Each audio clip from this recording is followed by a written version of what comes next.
Hello मेरे भाई, स्वागत है आप लोग आदर्श एकेडमी क्लासेज में। और चलिए लेके हाजिर है आपके हम लिए मैथ का क्लास, वो भी एनटीपीसी सीबीटी 1 में पूछा हुआ। तो चलिए बिना समय गवाते देरी किए हुए बिना कोई देरी किए शुरू करते हैं मैथ का क्लास। तो शुरू करते हैं। पहला क्वेश्चन क्या कहता है यदि रूट अंडर 1 प्लस एक्स बटा 144 बराबर 13/12 हो तो कहता है x का मान क्या होगा। चलिए बनाइए। तो आप लोग को समय सेट किया जाता है।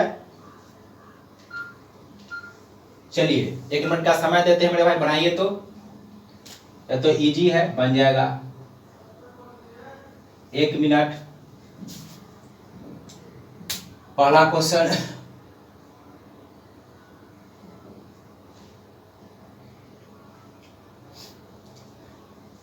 मेरे भाई, अगर ना भी बनता है तो एकदम घबराने की बात नहीं। धीरे धीरे जब क्लास लेवल कीजिएगा तो धीरे धीरे आपसे भी जो है बहुत सारे बच्चे से भी ना भी बनता होगा समय के अंदर, तो भी घबराना नहीं है। बस रेगुलर क्लास कीजिए, ठीक है। अभी 5 मैथ ला रहा है मेरे भाई, थोड़ा सा हिंदी की क्लास भी चलता है, सीडी लेना पड़ता है। 1-2 क्लास के बाद उसका बैच खत्म हो जाएगा।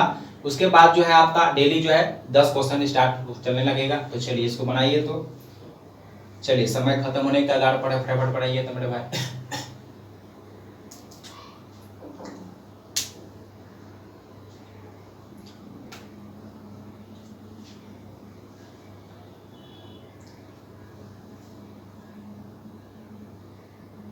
चलिए मेरे भाई समय खत्म हो गया।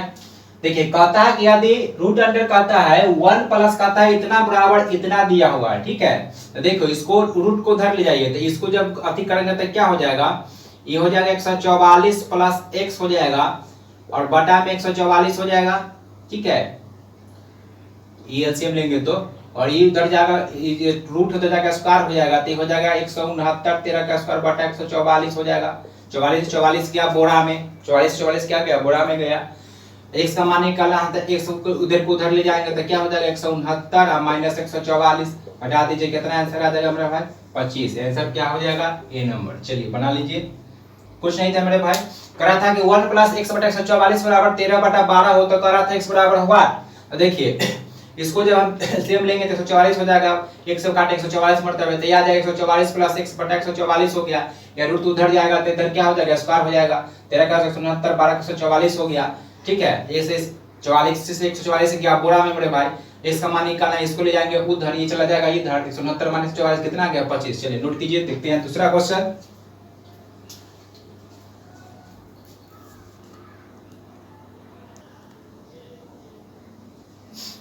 चलिए दूसरा क्वेश्चन देखिए क्या कहता है। चलिए बनाइए। तो 1 मिनट टाइम फिक्स। चलिए बनाइए। कहता 4 सेंटीमीटर भुजा के वर्ग में 1/10 सेंटीमीटर भुजा के कितने वर्ग आ सकते हैं। चलिए बनाइए। तो चलिए बनाइए फटाफट, 1 मिनट का समय आपको मिला है।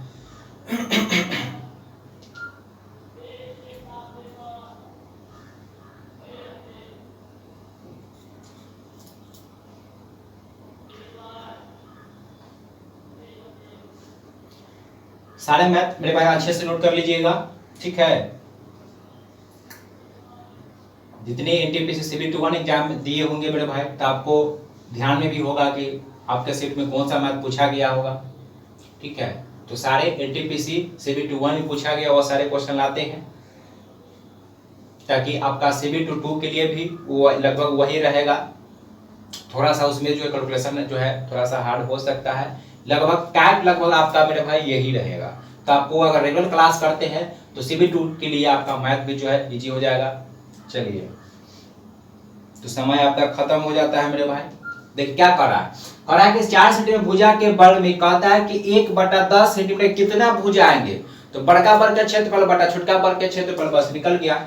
n बराबर क्या हो जाएगा 4 गुने 4, एकदम सिंपल है। 1/10 गुने 1/10, युवा बड़ा वर्ग युवा छोटका वर्ग 1/10 सेंटीमीटर भुजा वाले, तो कितना हो जाएगा 16। और ये हो जाएगा 1/100, ये चला जाएगा ऊपर, कितना हो जाएगा 1600। आंसर निकल गया आपका 1600 वर्ग। चलिए नोट कीजिए।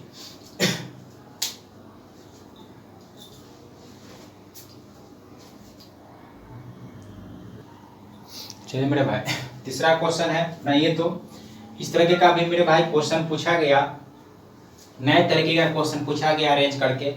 और लगभग जो आपको सेक्टर पैसा क्वेश्चन नहीं मिला होगा, एनटीपीसी कोटा में पूछा गया, लगभग बच्चे जो है लगभग 90% बच्चे क्वेश्चन को नहीं बनाए थे। ठीक है, तो चलिए आप लोग कोशिश कीजिए। तो जब कुछ नहीं बड़े भाई थोड़ा देखिए कैसे एकदम फटाफट चुटकी में बनता है।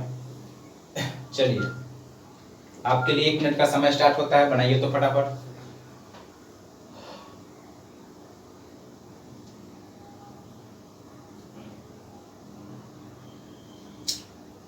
प्रकार से न बनने का कारण था क्या कि यहाँ पर एक पॉइंट दिया कि लेकिन बी और सी ए के साथ ही पार करते हैं। इसी कारण जो है ना यह पॉइंट बहुत लड़के को नहीं समझ में आया, यही कारण जो है लगभग लड़के जो है CBT 1 में क्वेश्चन नहीं बना पाए, छोड़ कर आगे बढ़ गए। चलिए फटाफट बनाइए तो।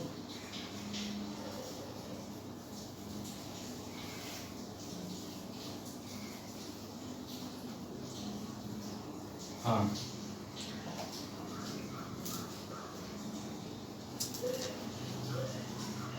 ऑप्शन तो देवे नहीं किया। हाँ सही बोले, ऑप्शन लिखिए। ए में ऑप्शन लिखिए 6 घंटा,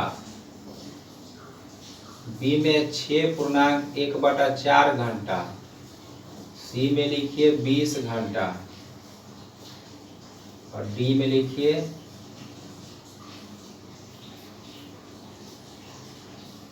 4.1/4।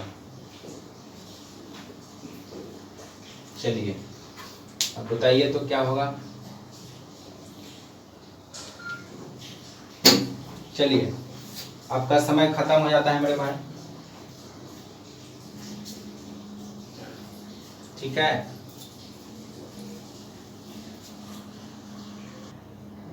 चलिए देखिए क्या करा है मेरे भाई। चलिए देखिए, कहता है कि ए और बी जो है सी के चाल क्रम से दिया हुआ है 60, 75, 80। कहता है ए के 5 घंटे बाद बी चलता है। देखिए ए के बाद कौन चलता है, बी चलता है, मतलब कि चाल बी का अधिक है, चाल ए का कम है। तो ए जो है 5 घंटे में 60 किलोमीटर चाल से कितना चल जाएगा, तो 300 किलोमीटर चल जाएगा, है ना हो, किलोमीटर प्रति घंटा। अब देखिए यह बी जो चलता है वह चलता है 75 किलोमीटर पर आवर की चाल से, और ए के चाल है 60 किलोमीटर पर आवर। तो निकाल लेते हैं कि बी जो है इसको कितना देर में पार कर लेगा क्या मेरे भाई। तो बी द्वारा लगा समय कितना हो जाएगा, तो पकड़ने का चाल कितना, देखिए 75 और 60 कितना हो जाएगा 15, 3000 लिखा गया, 300 किलोमीटर चल जाएगा। 60 × 30 300 किलोमीटर, तो कितना हो जाएगा पकड़ने में लगा समय। समय कितना हो जाएगा मेरे भाई, देखिए ये दोनों का चाल का अंतर कितना आ जाएगा, 75 कितना आएगा, 75 में से 60 घटाएंगे तो 15 आ जाएगा। ठीक है, तो समय तो होता है दूरी बटा चाल, कितना निकल जाएगा 20 घंटा। यानी कहने का मतलब है मेरे भाई कि 20 घंटा जो है बी जो है ए को पकड़ लेता है, कितना घंटा में, 20 घंटा में। लेकिन मेरे भाई तो 20 घंटा में पकड़ता है तो ए तो 5 घंटा पहले चला, 5 घंटा पहले चला, तो ए को टोटल समय कितना हो जाएगा 20 + 5 25 घंटा टोटल समय लगा यहाँ तक पहुंचने में। क्या, क्योंकि ए जो है ए के 5 घंटा बाद भी चलता है, तब बी को लगता है 20 घंटा, लेकिन ए का टोटल समय कितना है 25 घंटा। अब देखिए अब यहाँ पर कह रहा है लेकिन बी और सी ए को एक ही साथ पार करता है। अब जो सी जो है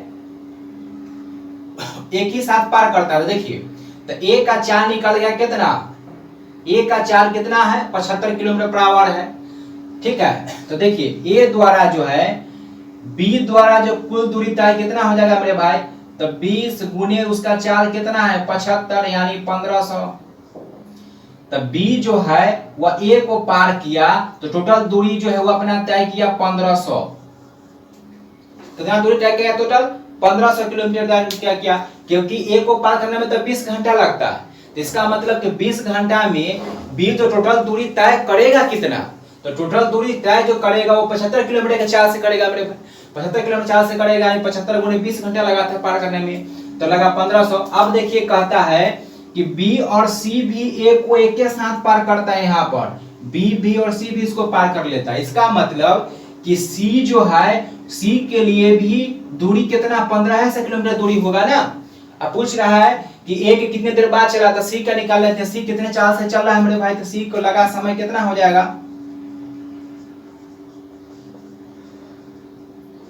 1500 किलोमीटर, क्योंकि दोनों साथ ही पहुंच रहा है। तो जब भी 1500 किलोमीटर दूरी तय कर रहा है तो सी भी उतना ही करेगा ना, क्योंकि दोनों कर रहा है कि दोनों साथ ही पार करता है। ठीक है, तो चलिए 1500 बटा कितना आ जाएगा मेरे भाई 80 आ जाएगा। ये कितना हो जाएगा 18.3/4। 80 था ना, 80 किलोमीटर, तो कितना आ गया 18.3/4 हो गया। अब देखिए, अब पूछ रहा है कि तो एक कितने देर बाद चला, बस उसको एक का जो है टोटल दूरी समय जो है 25 घंटे तक घटा दीजिए। 25 में से 18.3/4 निकल जाएगा 6.1/4 घंटा। आंसर आ गया आपका ए नंबर। चलिए बनाइए, तो प्रॉपर नोट कीजिए।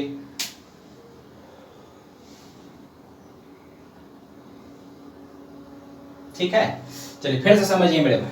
देखिए क्या कर रहा था, फिर से समझिए। कह रहा था कि ए और बी सी की चाल क्रमशः दिया हुआ है 60 किलोमीटर पर घंटा, 75, 80 किलोमीटर। कहता है कि ए के 5 घंटा बाद भी चलता है। इसका मतलब ए जो है वो 5 घंटा में कितना दूरी तय कर लेगा 300 किलोमीटर दूरी तय कर लेगा क्या।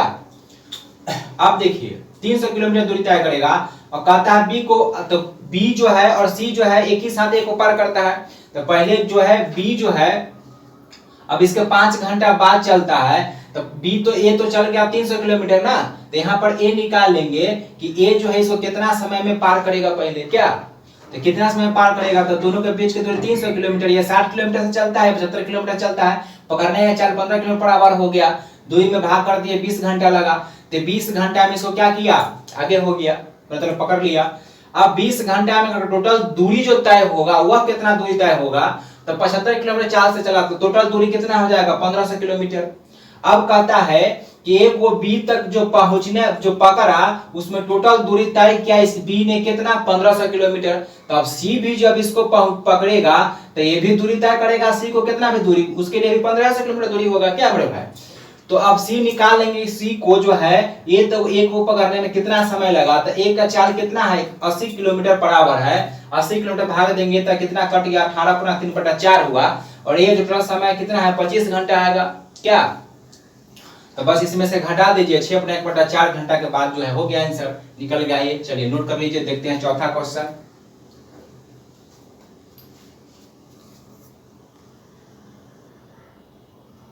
चलिए मेरे भाई चौथा क्वेश्चन क्या है, कहता है कि 7 सेबों 21 अनार और 42 आमों को एक पंक्ति में लगाना है, तो कहता है कितनी पंक्ति बनेंगे। चलिए फटाफट बनाइए, तो आपका समय कितना स्टार्ट होता है, चलिए बनाइए तो।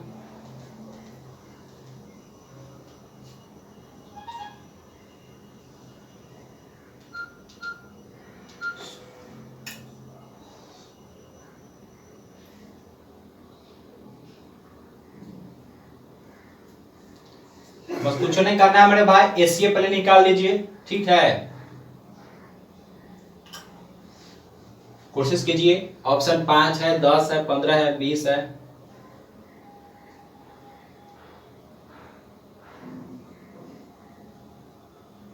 सारे क्वेश्चन को अच्छे से नोट कीजिएगा मेरे भाई, बराबर रिवीजन कीजिएगा। आपका सिविल एग्जाम में और ग्रुप डी के एग्जाम में भी यह मैथ जो है प्रीवियस बहुत फायदा करेगा मेरे भाई, और एकदम जो है चुटकियों में बनाना, एकदम मतलब आसान तरीका से बनाना सिखा रहे हैं, ताकि समय आपका बचे। चलिए समय आपका खत्म होता है। देखिए यहाँ पर जो है पंक्ति में लगाना लिखा करा, कहता है कि 7 सेब 21 अनार और 42 आमों को एक पंक्ति में लगाना है, तो कहता है कितनी पंक्ति बनेगी, तो अधिकतम पंक्ति कितना बनेगा, तो सबका जो है निकाल लीजिए। तो 7, 21 और 42 का निकाल लेंगे हम क्या मेरे भाई HCF, तो कितना आ जाएगा 7 आ जाएगा, ठीक है। अब देखिए कुल कितना पंक्ति बनेगा, तो कुल पंक्ति कितना बनेगा मेरे भाई, तो निकल गया अधिकतम, मतलब 7 करने का मतलब कि एक पंक्ति में आप अधिकतम जो है 7 को रख सकते हैं, मतलब 7 पौधा रख सकते हैं। तो 7/7 हो जाएगा, प्लस 21/7 हो जाएगा, और प्लस 42 है 42/7, कट गया 1, 3 और 7 6 कितना आ जाएगा 1, 3 प्लस 6 3 9 10, तो अधिकतम कितना पंक्ति बनेगा मेरे भाई? 10 पंक्ति बनेगा। आंसर हो गया बी। चलिए बना लीजिए।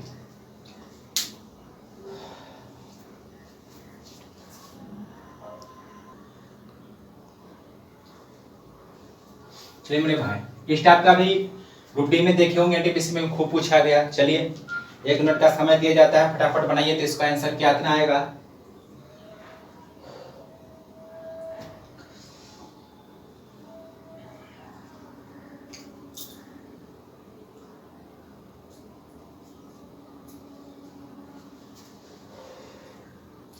कोशिश कीजिए मेरे भाई बनाने का।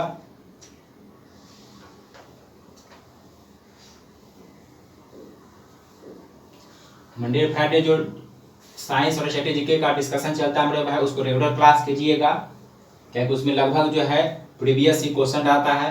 16-17 में जितने भी एनटीपीसी में एग्जाम हुए थे वो सारे का प्रीवियस और ऑप्शन जो भी रखते लगभग प्रीवियस से रखते, अधिक से अधिक प्रीवियस दिया जाए आपको। और इस बार जो 20-21 में जो एग्जाम हुआ उसका प्रीवियस जो है अभी जो है सारे पिकर्स जो है उसका क्वेश्चन का संग्रह कर रहे हैं। जैसे ही पूरा संग्रह हो जाएगा आपका फिर जो है इस बार वाला आने लगेगा। तो चलिए मेरे भाई, आपका समय खत्म हो गया। कहता है, देखिए कहता है मेरे भाई, देखिए एकदम इजी सवाल है। क्या कहता है? कहता है कि यदि √15 बराबर 3.87 हो तो कहता है √5/√3 निकाले। तो बस कुछ नहीं, इसका प्रमेयकरण कर दीजिए, हो गया। √5/√3 ऊपर नीचे जो है √3 से गुना कर दीजिएगा, हो गया। तो यह स्क्वायर कीजिए, खत्म हो जाएगा। तो कितना आ जाएगा? √15 आ जाएगा और बटा में 3 आ गया, हो गया। बस कुछ नहीं करना है, प्रमेयकरण करना है। तो √3 से ऊपर नीचे गुना कर दिया जाता है, तो आ गया इतना, बस हो गया, बन गया। √15 का मान दिया हुआ 3.87 बटा 3 कर दीजिए, बस इसको काट दीजिए, कितना आएगा? 1 कितना आ जाएगा? 2 आंसर आ जाएगा 1.29। आंसर हो गया आपका ए नंबर। चलिए बना लीजिए, कुछ नहीं करना था मेरे भाई, बस 5/3 था, बस इसका प्रमेयकरण कर दीजिए, √3 से ऊपर नीचे गुना कर दीजिए, आ जाएगा 5×15 और इसको ये जो है खत्म हो जाएगा। ठीक है, तो आंसर कितना आ गया? 1.29 आंसर आ गया मेरे भाई। तो यह था मेरे भाई आज का प्रीवियस क्वेश्चन एनटीपीसी सीबीटी 1 2020-21 में पूछा हुआ 5 मोस्ट क्वेश्चन जो पूछा गया था। फिर मिलते हैं कल फिर 5 नए क्वेश्चन के साथ मेरे भाई। और वीडियो अगर अच्छा लगा हो तो अधिक से अधिक मेरे भाई शेयर कीजिए और अधिक से अधिक स्टडी ग्रुप में भी वीडियो का लिंक शेयर कीजिए, ताकि वो लोग भी जो है एनटीपीसी में जो प्रीवियस क्वेश्चन पूछा गया वो भी देखे, जो क्वेश्चन वहाँ नहीं बना था उसको यहाँ पर सीखे और सीबीटी एग्जाम के लिए आपका मैथ जो है अपना और स्ट्रॉन्ग करे। जो क्वेश्चन पूछा था बना था वहाँ पर, इसलिए कि आपका लगभग जो है टाइप लगभग यही रहेगा। ठीक है, तो देखते फिर मिलते हैं नेक्स्ट क्लास में कल। धन्यवाद।